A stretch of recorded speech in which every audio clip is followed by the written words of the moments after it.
Good afternoon. Today's webinar is Dyslexia, Making a Difference for Those Who Learn Differently. And we have with us an expert on dyslexia, Nancy Duggan. She's the Executive Director and co-founder of Decoding Dyslexia of Massachusetts. This is a grassroots organization of parents who are raising their voices to educate us all about the importance of dyslexia. Let me turn this over to Nancy. Thanks, Ruth. Thanks for having me and for helping to spread some dyslexia awareness today. Welcome, everybody. Today, the real point of today's workshop is to change something that we see as parents often for students that are struggling with dyslexia. Dyslexia is a struggle to read, and this note just kind of sums it up. This note was from a student who wrote, "My struggle is something called dyslexia, and my solution for it is to try harder." And so today we're going to talk about a solution for students with dyslexia that is much more concrete and much more helpful than try harder. And we're going to start with some neuroscience. So today's presentation goals, we're going to talk about what is dyslexia and some little bit about the neuroscience and reading. I'm not a researcher or an expert, but anyone can follow this science and understand why it's so important to reading. And then we're going to talk about, how does dyslexia fit into general education, IDEA, 504s? Where does your child fit if they have dyslexia? And then we will also talk about identifying needs informed by reading stages and reading skills, because at different stages of a child's development, their reading needs change. So we're going to talk about how that impacts dyslexia. And also we're going to talk a little bit about evidence-based instruction and accommodation in practice. Now that's a lot to cover in an hour, so a lot of it's going to be little snippets, but we hope it encourages you to learn more and to follow this conversation on Facebook and through social media and on our website. So let's get going. So neuroscience and brain imaging is really a fascinating new opportunity for everyone that's learning about learning. And I like to think about it as, years ago, the world, everybody thought the world was flat, and then someone invented the telescope. And the next thing you know, we knew that there was a solar system, that the world was round, and the way we looked at things really changed.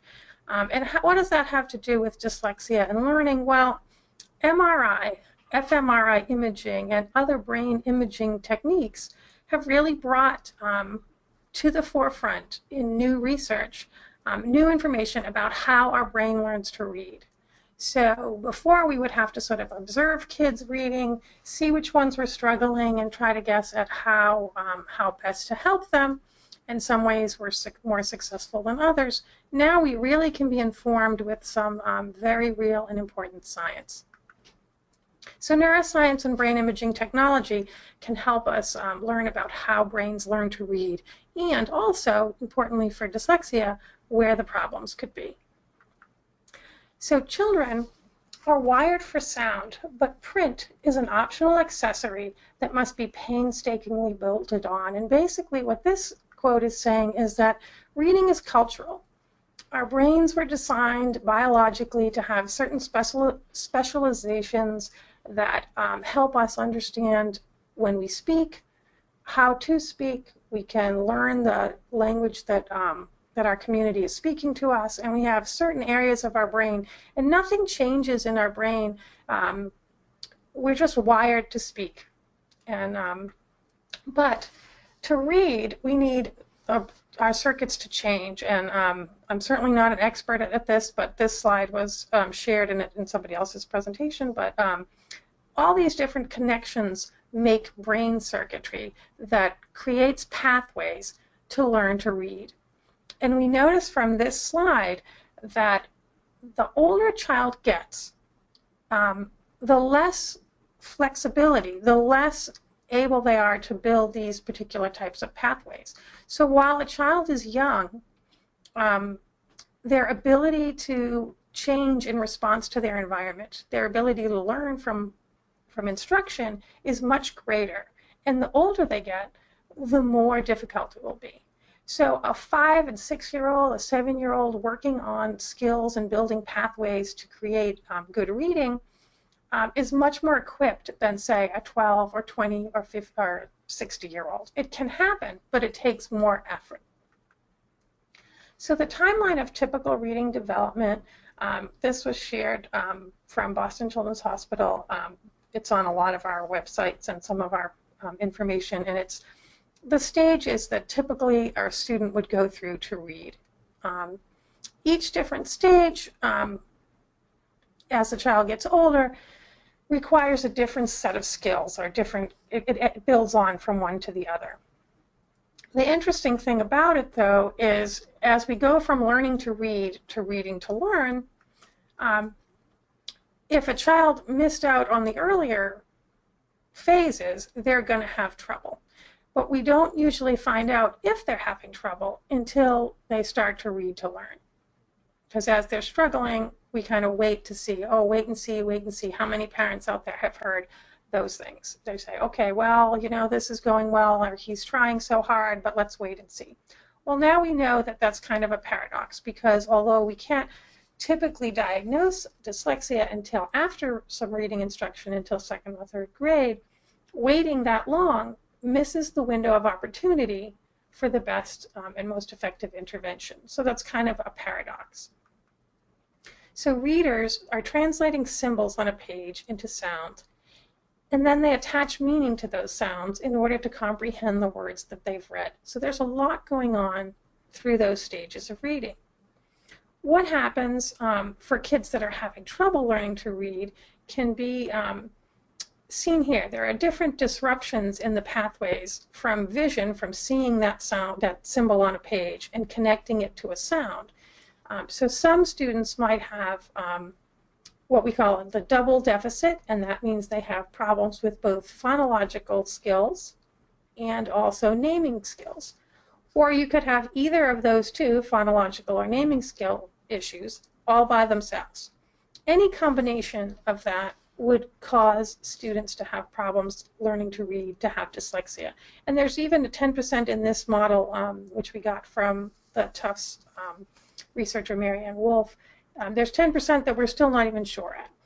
But what we do know is that the brain cells that are needed, and they sort of recycle into good pathways for kids to learn to read, those brain cells are there, they're healthy, but these kids are having trouble building those pathways. And so we need to figure out where their issue is and how can we help them to build better pathways earlier.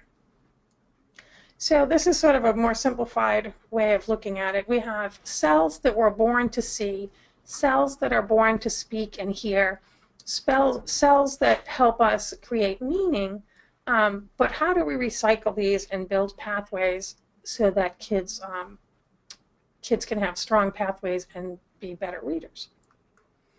The typical reading network components, this is sort of, just to give you an idea of how busy these brains are.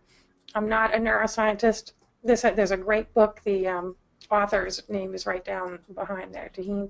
I forgot to bring that book, but I was going to bring it for everybody to see, but I forgot it. But there's all kinds of research. If you're really interested in understanding how these networks and components work, I would encourage you to read this gentleman's book on the science of reading. But we know that the problem for kids that are struggling to read is dyslexia. And most parents know that as a specific learning disability. We know it's neurological in origin, that is, kids are born this way. And it's characterized by some difficulties. This is the International Dyslexia Association's definition. It coincides with the National Institute of Health definition. But I'm not going to read that to you, but you can have that slide to refer to. Why it matters, if you look at the lower slides and you see a typical reading child's, and you see the blue section where there's some light lit up in that MRI. Remember I said MRI, fMRIs change the way we understand it. You can see that a child with dyslexia in that blue circle, the connection isn't there. They're not getting that message that says, okay, parts of brains speak to each other and let's get this reading going. But after specific intervention, you can see that in that third slide that activity has sparked. See how that red section shows that it's lit up. So the evidence-based instruction, in this case, it was 80 hours, 1 to 2 hours a day of one-to-one instruction. In that case, you see that there's actually changes in the pathways to the brain. So that's how we know that evidence-based reading instruction is working. And this is how MRIs and other brain imaging technology really changes how we look at reading. So we know it's neurobiological, we know it's heritable and genetic, and we know it's present at birth. We know it's most frequently indicated by phonemic awareness or rapid automatized naming skills. These are indicators, and so they're not the only indicators, but those are the key indicators. And good reading pathways can be built with evidence-based instruction, and earlier intervention is best. Many areas of the brain need to work together to learn different skills at different stages of reading. And targeting a student's needs based on scientific understanding of how the brains are reading and considering all the neurodiversity that's out there, that's how we're going to really best use evidence-based instruction for good instruction. So we have a question here, and the question is, what types of things can cause dyslexia? So you pretty much answered that. Dyslexia is genetic, heritable. It's not something, you didn't eat something wrong, moms and dads. It's not something that it's neurobiological. Now, why one group of genes or one family might have that trait and not others, we don't know. But it's not really a defect. It's really just a different genetic structure. And what's the incidence? How often? So it depends on how you're measuring it, because there's all those different components. And so some people might have dyslexia and read well, and they might miss because they got good instruction and good experience, so they might not be measured. So I think the National Institute of Health goes from like 7 to 17%, depending on the criteria used. Other places say, 1 in 5 students has a learning disability, and of most learning disabilities, 80% of those are dyslexia. So it depends on how you want to look at the statistics, but it's not uncommon, maybe 1 in 7. So today we've talked about what dyslexia is and the neuroscience of reading. And now we're going to just talk very quickly about dyslexia. Is it general ed? Is it IDEA? Do you need a 504? How does that work? And then later on we'll get to these other topics. So dyslexia is mentioned under IDEA law. It's a specific learning disability. Now, specific learning disability is not actually a disability, but a category of IDEA.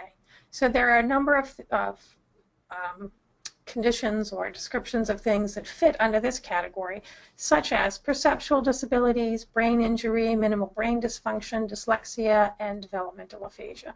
So as a category, that's where dyslexia fits under the law. So it's definitely qualifies students under IDEA, but they're very different. A person with developmental aphasia is not the same as a person with minimal brain dysfunction or a person with dyslexia. So each of these specific learning disabilities has its own characteristics and its own needs. So when a child is identified as having dyslexia, yes, you do use the specific learning disability category, but it's very important to know which specific learning disability so that you can target those interventions appropriately. IDEA requires FAPE, and so specifically designed instruction. Now, for some situations, a child might not need specific instruction, and for some situations they will. And how do you know? Well, it depends on the stage of reading that the child is at. All children benefit from structured phonics-based instruction. So if the general education class of a first grade is doing that, this child might fit very well in that class, and they might not be profoundly dyslexic. They might not even need extra help. But another child sitting next to them also with dyslexia would need that instruction maybe more intensely. So it's really hard to tell. It's not like a blanket thing. Just because you have a child who's at risk for dyslexia doesn't mean everybody needs to immediately be on an IEP. But those children are the most likely to fail reading proficiency by 3rd grade. So if a student is at risk early on, we would want to be monitoring and making sure that the current instruction is making successful progress. So child find mandate. Now this is interesting to me because of the changes in the information we get from neuroscience. Since we know rather recently that students are born with neurodiversity, and some kids, they can see dyslexia as early as infancy in brain imaging, then it stands to me to make sense that under the child find mandate, where we're supposed to identify and locate all children with disabilities, whether or not they're receiving services, that this would be relevant. And Decoding Dyslexia across the country works for early screening, early identification, early intervention for kids with dyslexia. So I think that the child find mandate should be considered when you're looking at dyslexia.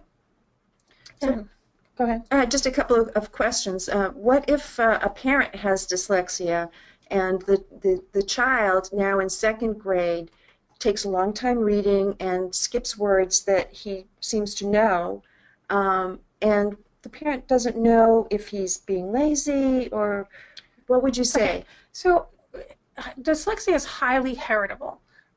That means that if you have a parent or sibling, I think Dr. Nadine Gabb at Boston Children's Hospital has told me that it's like 60% more likely that your child will also have dyslexia. And so sometimes with good instruction, kids are getting by, but they're slow and they're struggling, and it just doesn't seem to make sense in the perspective of all the other things we know about a child.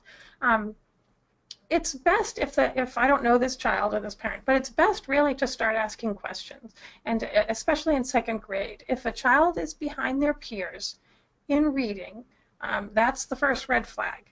And if a child is behind their peers in reading and they don't like it, it's probably because it hasn't worked for them. So kids often get frustrated because they can see their peers doing well, and they've learned really since kindergarten, since letters and numbers first get introduced to them, that, hey, I can see Johnny and Joey next to me and they're doing great, and I can't do this. I don't like this. I mean, they don't articulate it as well, because they don't see it from the outside and say, oh, I think I might have a learning disability, Mom. That's not their experience. They just don't understand why it's so hard. And so you'll see kids, some kids have school aversion, or they just struggle. Some kids are more easygoing about it, and they just are like, I don't like reading, but I like school. It depends on every child. But if you don't think your child is reading at grade level for 1st, 2nd, 3rd grade, by all means ask for reading assessments in writing. Write to the school and ask for a full reading evaluation and get some data, because it's identifiable, and you don't want to wait. Waiting to see is not what we recommend. Unidentified dyslexia, or identified without evidence-based instruction, really prevents learning, and not just for reading, but as we go from 3rd grade on, we're really reading to learn. So they lose access to the curriculum. If everyone in 5th grade is reading 5th grade level books, 5th grade level science book, 5th grade level social studies book, and your child is stuck in 1st or 2nd grade reading, they need access to that curriculum. So dyslexia prevents students not only from reading well, but from accessing the general curriculum that their intelligence or other abilities would generally allow. And the wrong intervention can be worse than no intervention, because it can be very frustrating. If you get pulled out in 1st and 2nd grade for special help, but it's not dyslexia specific, and it's using the same method in the general classroom that hasn't worked, but one-on-one, then the child's getting the message, gee, even all this special pullout isn't helping me. I'm still struggling to read. Something must be wrong with me. I'm really, you fill in the word. they do. So they really lose confidence in themselves if the intervention is not directly specific to dyslexia. And when the intervention is specific to dyslexia, they will see results, and you'll often see kids switch from not wanting to go to tutoring or pull out to all of a sudden their attitude changes greatly because nothing succeeds like success. They make progress, and then they have more confidence. So you talked earlier about 80 hours of instruction. Can you talk more about how many days per week, how many hours per week, and are there specific reading programs that you're There are, and I think I'll wait on that. Okay. That is just an example to show you that the brain imaging can prove that brain pathways can change. So just because a child has this issue doesn't mean they can't learn to read, doesn't mean they won't learn to read. It means that they need a specific type of instruction. And we will hopefully get to the end of the presentation and get to how to identify that. But it's not, I wish I could say, go out and get Magic Wand number 5 and wave that on your child, and that's going to be exactly what you need. But it's more complicated than that, hard to do in an hour. But there are definitely evidence-based interventions, and that's what you're looking for. Every school might have different ones. Some schools maybe need to get new ones, but you want evidence-based instruction that's evidence-based for dyslexia. So what works in general ed could be evidence-based, but not for dyslexia. Someone's asking about FAPE. It stands for Free Appropriate Public Education. Right. So 22 studies reported normalization of brain atypicalities through remediation. And again, this isn't meant as a neuroscience lesson, but it just shows you that the studies are out there and that interventions really do work. So if your child's receiving intervention and it doesn't seem to be making progress, and it doesn't seem to be changing the dynamics, then I think that's when you want to do some research and figure out what interventions might work best. So in reference to IDEA and 504, I like this slide because if you see,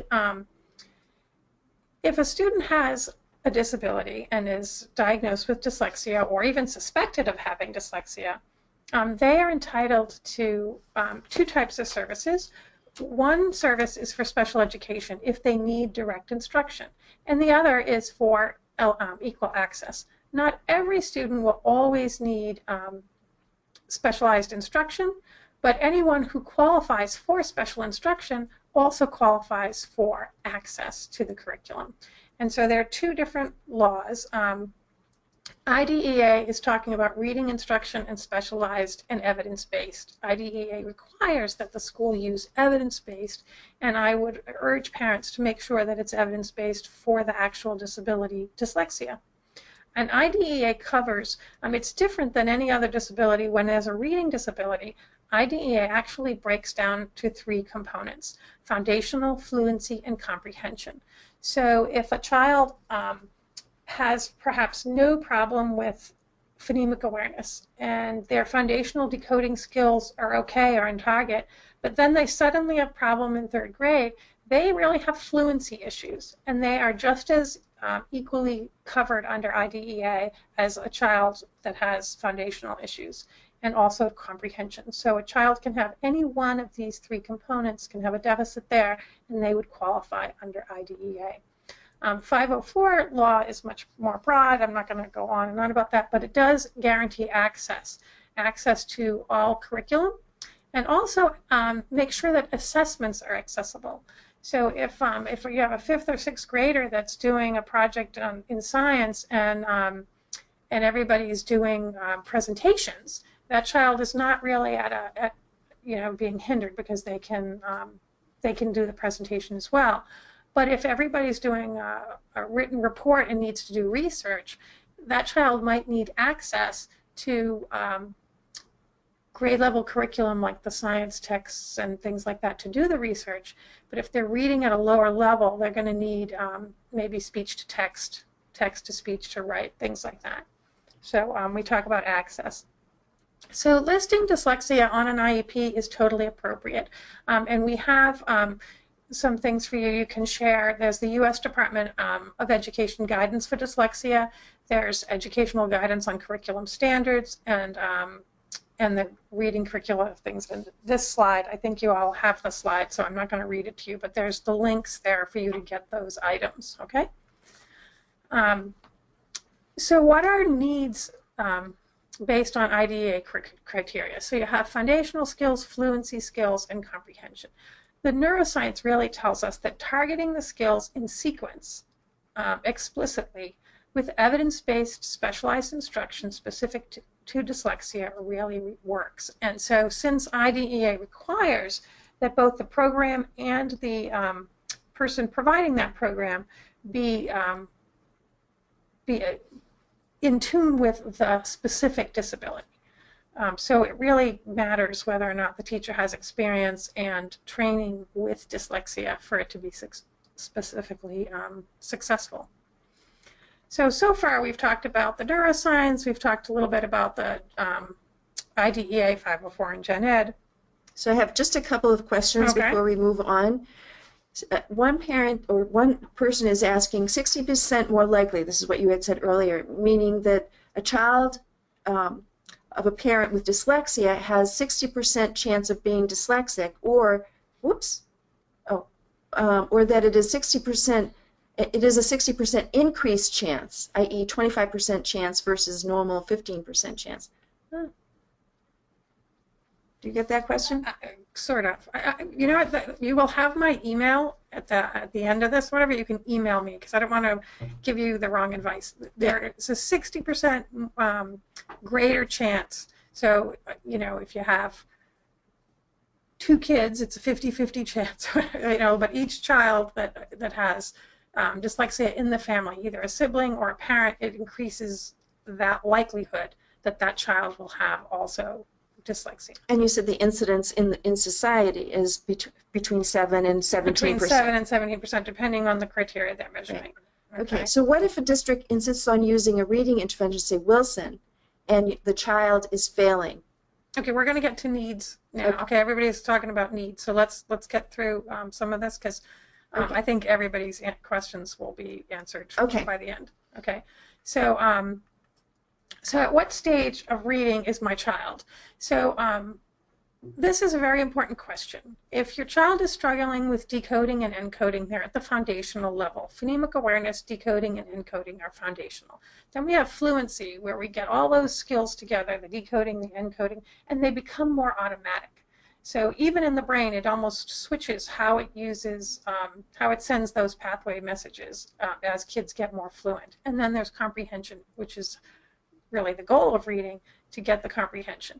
So at different stages, and some kids can be at both. In other words, if you're at a 4th or 5th grade classroom, you're expected to have fluency, but you could be still struggling with foundational skills. So that child will need instruction both on the foundational level, in the fluency level, and then of course comprehension. But if a child has got the foundational skills down, and now they're working on fluency, then that target, you know, that they're going to target just the fluency skills. So it depends, like each child, where they are, what stage, and how they, you know, and how you're going to focus their goals, and what skills have they acquired. Okay, building fluency, for instance, as an example, is more than just words per minute. It needs to be explicitly taught. So for kids that have trouble putting together the sounds, let's say C-A-T, cat, at, and blending when they see those symbols on a page, you know, it's also likely that that same child that has trouble looking at the symbols and blending them automatically, that child might have trouble with syntax or morphology. Morphology is the parts of words that make sense to us, that bring them meaning. So for instance, a good example is when we add ed, like I walked to the store, walk, add ed, walked, it's yesterday. Kids need to be explicitly taught that, whereas other children might just pick that up. Kids that have dyslexia read less because it's hard, so they have less experience reading, and that's also a factor. So by explicitly teaching how to get through fluency or how to build fluency, you can improve fluency, and it's more than just racing through words per minute. So word structure, syntax, why do we put the words in the order that we choose to put them? when we're speaking in English and when we're reading in English, understanding parts of speech and the roles they play. Those types of things often are very influential in helping kids be more fluent readers. And then, of course, needs drive goals. I have seen kids that all they really needed was some phonemic awareness, some phonics, some structured foundational skills, and they take off, they're fine. I've seen kids where we've done that and they, just get there, and then they need intensive fluency instruction, and then they need intensive comprehensive instruction. So that there's going to be this spectrum of, mildly dyslexic and profoundly dyslexic, one deficit, only phonemic awareness, only auditorized naming, excuse me, or both. And so, of course, if you have double deficit, there's going to be more issues and more needs. So the needs are what's going to drive your goal, and listing dyslexia on the IEP is appropriate because it can target those goals. This slide is really for your reference. It talks about the different stages of reading and at the predictable years that it happens. So if your child is having trouble with decoding and they're beyond second grade, they really do need intensive remedial help because you don't want them to be behind their peers. So early and direct explicit instruction in these areas is the most effective, and some students getting good instruction early will not struggle with fluency. But some students also getting good instruction early will struggle. And again, that speaks to the big spectrum that there is. There can be, profoundly dyslexic, sort of dyslexic, very, very dyslexic, all kinds of different kids. Phonemic awareness is the smallest piece of our language. It's just the phonemes or the sounds that our language uses to create our words. But it builds. It's just the smallest piece, and on top of it we have onset and rhyme, different syllables, words and word meaning, and then sentences. So since we know that language builds, some of these kids are going to need help with every one of these steps. And one of the biggest focuses, I would say, to parents whose kids are doing better with foundational skills. Maybe they've had a Wilson program, maybe they've had Orton Gillingham. There are a lot of different evidence-based programs. But then they have trouble reading more fluently. You want programs that focus on morphemes and syntax. And this is sort of the progression of how kids acquire reading over time. And so that particular work on fluency, in addition to working on the foundational skills of decoding, should really be beginning in second, third, fourth grade, especially for struggling readers. So we know that dyslexia is real. It's based on neuroscience. We know that it qualifies under IDEA. We know that needs inform the reading stages. And we also know that screening early is really the most beneficial thing for kids. And we, as Decoding Dyslexia, we've been promoting early screening versus diagnosis. In the kindergarten and first grade, it is so easy. It takes about 20, maybe 30 minutes to screen a child. It takes, just a short time to screen kids, and it measures all the kids so that we can identify which deficit or no deficit the kids might have.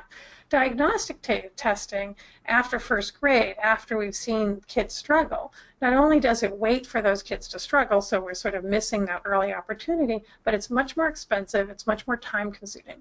So early screening wouldn't change that some kids would need diagnostic testing in second grade or first grade, but it would help teachers target with their early intervention, with their RTI, with whatever system they're using, those kids that are struggling more accurately. This is a flowchart that we designed to give you an idea. In the red, currently at age 5, there's no screening. Kids go through the typical process in general ed. They, kids wait and see, and it could be third or fourth grade before kids get that diagnostic testing. But if we screened everyone, certainly at age 5, there would be some kids we would pick up right away, and we would be able to do interventions early on, and they would slide over into the blue category very quickly. And fewer kids as would go on to needing actual diagnostic screening. because by targeting phonemic awareness, by targeting encoding and decoding, by targeting those skills early, you're helping those kids make those brain pathways using evidence-based instruction. So that's our goal for Decoding Dyslexia, to have early identification. And this is just a slide that shows how effective early screening can be. You can look those up. So basically, our brain imaging, brain markers for dyslexia are as present as early as infancy, and children don't grow out of dyslexia, but they can certainly learn to read. A short 30-minute battery predicted reading outcomes for 2 and 3 years later. So early diagnosis of at-risk is possible. So it's not really diagnosing kids with dyslexia, but finding those at risk. Brain plasticity declines with age, so early interventions are essential. And the different profiles of dyslexia risk are associated with distinct brain alterations. So interventions should be individual for the specific profiles of each kid's risk. So evidence-based direct instruction is sequenced, and it builds foundational skills using multisensory techniques. Assessments that measure other types of reading methods will not accurately show what you need. And this is important, parents, because sometimes you'll get, we'll be talking about present levels on a child's IEP, and they'll say, oh, well, on the such and such program that we use, they're a level Q. Well, that doesn't really help you, because your child needs to be learning the foundational skills in a program that's evidence-based, and you need to know how are they progressing in that evidence-based program. And so accurate measures and goals that reflect specifically what the deficits are in dyslexia are the ones that are going to be the most informative and most helpful for you. So, and then experience in the lesson without mastery is not success. So some kids need that one-to-one intervention. And if they're in a group lesson and they're just sort of experiencing lesson Q for, whatever, and, we check that off and we say, okay, at the end of the year, they've been in these sessions, but there's no mastery of those things, then it doesn't matter if the program is, the best program out there, that child's not benefiting from it. So, so you have to really be good consumers of the services that your child is receiving. So, and then insist on data that shows mastery of each component. So to give you an example, if you go on our website, we have a chart where there's the 44 phonemes and the different ways to spell those phonemes. And you want to ask your schools, which of these phonemes does my child, has he mastered or has she mastered? Which ones can she spell accurately? Which ones does she still need to work on? And so you want to start with foundational skills, encoding, decoding, and then work on to fluency. And the more you know about the stages of reading, and you can bring that stages of reading sheet that was in one of the slides with you, say, which stage is my child at? What are we working on, and how are we achieving those goals? So for teachers and advocates out there, how do you select appropriate instructional interventions? I'm going to refrain from saying this is the one way or this is the best way, because they're out there. I suggest the National Reading Panel's book, The Voice of Evidence in Reading Research, is also a great book. There's quite a bit of literature out there, and you can certainly look on our website in our resources department. We show this. There are some great evidence-based programs. But what really matters is not the label on the program, not the shiny box that says evidence-based, but is that teacher qualified? Are they highly qualified? Do they understand dyslexia? Do they understand the goals and how to instruct foundational skills for kids with dyslexia? Do they understand about syntax and morphemes? Can they teach that to your child who needs fluency? That's what you're really shopping for. So this is sort of a fact. Everybody kind of thinks it matters little what else kids learn in elementary school if they don't learn to read at grade level. This, I think, was from Reed Lyons. But what happens when that's not true? What do you do when your child is in 4th grade and not reading at grade level, or 6th grade and not reading at grade level?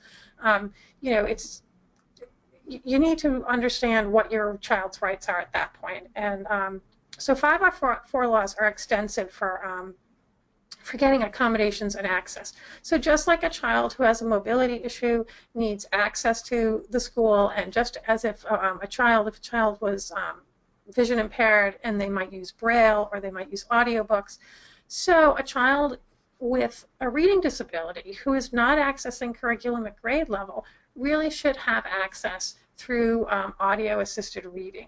Audio-assisted reading isn't just listening, but listening and seeing the text at the same time so that they can interact with the text and be better fluent readers. So, so when you're looking for accommodations, you want to know what is the educational goal. So reading is not always the educational goal. For instance, in 5th grade science, the goal might be photosynthesis. The goal might be note-taking. The goal might be learning how to do a lab and pass in the lab report. So depending on what the goal is of the education, the educational goal, then you need to decide whether or not there needs to be access. And students with dyslexia generally have the same average and above average IQ. They're the same typical ability range intellectually as their peers. So they should have the same goals and standards across all subjects. You know, they shouldn't have skipping standards in science or skipping standards in social studies because of their reading. They should be provided access. One of the reasons that a lot of times parents will say, well, I don't want them to use the audio, or I wish he wouldn't depend on text-to-speech or technology, because it seems like cheating. But actually, if we stick the child who is struggling to read at a 2nd or 3rd grade level and happens to be in 5th or 6th grade, we stick them in the world of, you know, words that they can read on the 2nd grade level. So we're talking books like Frog and Toad or Friends or Love That Dog or something. And their peers are reading The Lion, the Witch, and the Wardrobe. Their peers are not only, you know, getting that interesting story, but if you can see on this chart, the peers that are reading at grade level in 5th grade are getting hundreds of thousands of more words, more vocabulary, more syntax, more language than their peers that are struggling. So if your child's, you know, really struggling to read and we don't provide audio access to those words, we're limiting their growth and their understanding across the curriculum. So, of course, our goal is to get all of our kids reading at this grade level and to that much experience on the words, but at the same time, we don't want to wait until they do catch up, or they'll be so limited in their vocabulary and in their experience with language. It's actually also encouraging for kids when they're reading what their peers are reading. You know, those flyers that they get home so they can all buy books, or they go to the book fair. You know, they want to be reading what their peers are reading, so they want access. So audio does promote literacy. I'm just going to let that slide sort of sink in and speak for itself. You don't need me to read it to you. But so now we have time for some questions. Okay, so we have a couple of questions here about testing. People want to know, will it show up, dyslexia, will it show up in a neuropsych, or do they need to? Absolutely. Yeah. So I often get, you know, do I need to get a private neuropsych, and what's the difference between a private neuropsych and a school neuropsych? A neuropsych is a neuropsych.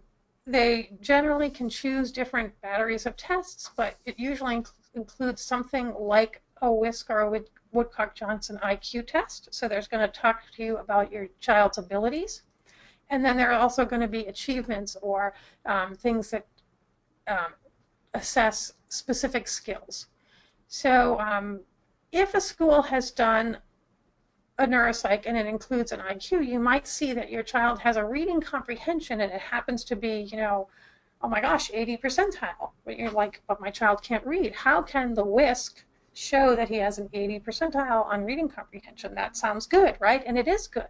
But in that program, the reading comprehension, what you need to understand is that the person giving the test reads the passage in that particular test, so that a child is hearing that grade level information and then responding, and that's why they achieved so well. But on an independent, on a different exams, rather, a different assessment, like the Gray's oral reading test, the child has to actually read it themselves. So there's going to be discrepancies there. A lot of times, if you look at the information in front of you, the keys are there, and it's a matter of understanding the data. But a full neuropsych that includes reading evaluation should have enough information there for you to see the signs. Schools will often say, well, we don't diagnose, and they'll send parents out to get to the pediatrician. But unlike some disabilities and some situations, pediatricians generally don't diagnose dyslexia. It's usually something that a school, a neuropsych, a psychologist looks at the data and says, we see the indications of dyslexia. Sometimes speech and language pathologists might be qualified, sometimes they're not. But the data is often there. So if you see in a battery of assessments that your child does average in so many things, but when it comes to phonemic awareness, rapid automatized naming, digit span, things like that, and you see one area of weakness, you look at that area of weakness and say, is that an indicator of dyslexia? So I can't like look at everybody's tests through the internet and tell them, but often what you really need is, if the school is saying we don't see dyslexia or we don't talk about dyslexia, you might need an opinion about that data so that someone can say, yes, I see it is here in the data. Very rarely do I see a neuropsych come out of a school where the data isn't there, but the school might not be interpreting in the way that a dyslexia specialist might see it. So are there specific types of assessments that you would point to, as if you're not going to do a whole neuropsych? If you're not going to do a whole neuropsych, so you can go to like a psychologist or neuropsychologist or whatever, and you can say, I would really like to see an assessment of my child's reading abilities. And there's let me think of the names of the tests. There's something called the KTEA, and that has on it measures of phonemic awareness, measures of phonics, measures of rapid automatized naming. It's a good indicator. The CTOP is another good indicator. The Gray's oral reading. See, it depends on what stage your child is at. So, we don't usually give an intensive reading achievement test to a kindergartner. I would more like have like the KTEA, where it's a little more of phonemic awareness and rapid naming. The number one indicators for kids, like if we look at the screening, what would that be? What's at age 5 and 6, if they do a RAN-RAS test, if they do phonemic awareness assessments, you're going to know in very briefly if they have those two key indicators. For kids as they get older, then it's much more diagnostic. I can't really speak to that because you really then need to go and have a full neuropsych done, either through the school or independently. Another question, if the home language is other than English, is there any relationship to dyslexia? Okay, that is a great question. And it's probably one of the big, I'm so glad that whoever asked that, thank you. The real big interesting thing about the whole idea of the neuroscience and that it's neurobiological, that means that clearly anybody, doesn't matter, race, socioeconomics, culture, language, whatever the differences are, we as human beings all have this diversity, all have the potential to have this different brain structure system.